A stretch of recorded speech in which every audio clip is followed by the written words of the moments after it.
হয় এই হজৰত আজানপীৰ দৰগাহ পৰিচালনা সমিতিৰ উদ্যোগত আৰু স্থানীয় ৰাইজৰ সহযোগত আমি দুদিনীয়াকৈ কাৰ্যসূচী লোৱা হৈছে।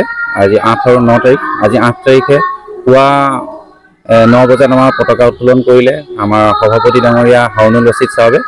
আৰু তাৰপিছতে আমাৰ 10 বজাত এই আমাৰ যিখন আজি সদৌখন ভিত্তিত জিকি প্ৰতিযোগিতা ইতিমধ্যে আমাৰ উদ্বোধন কৰিলে প্ৰেমৰ কবি সন্মিলনৰ প্ৰাক্তন সভাপতি প্ৰেম গগৈ ডাঙৰীয়াই।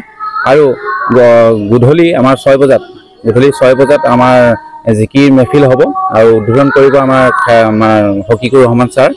আৰু অহাকালিলৈ দেওবাৰে 10 বজাৰ পৰা মুকলি সভা হ'ব। তাত আমাৰ কেইবাগৰাকীও বিশিষ্ট ব্যক্তি আমাৰ উপস্থিত থাকিব। আমাৰ প্ৰাক্তন আমাৰ মন্ত্ৰী পৰিবহণ মন্ত্ৰী যোগেন মোহন ডাঙৰীয়া আৰু আমাৰ শ্বিলঙৰ প্ৰাক্তন মন্ত্ৰী ছৈয়দুল্লাহ নংগ্ৰুম তেখেতো থাকিব। আৰু আমাৰ শিৱসাগৰ ডিষ্ট্ৰিক্টকে ধৰি বিভিন্ন প্ৰান্তৰ পৰা আমাৰ বিশিষ্ট ব্যক্তিসকল আহি উপস্থিত হ'বহি। আৰু আমাৰ অসমৰ বিভিন্ন প্ৰান্তৰ পৰা ইতিমধ্যে ভক্তপ্ৰাণ ৰাইজহঁত আহি উপস্থিত হৈছেহি। আৰু অহাকালিলৈ সকলোকে আমি নিমন্ত্ৰণ জনাইছোঁ সকলো আহিবৰ বাবে। আৰু দিনৰ 2 বজাত আমাৰ দুৱা সম্পূৰ্ণ হ'ব।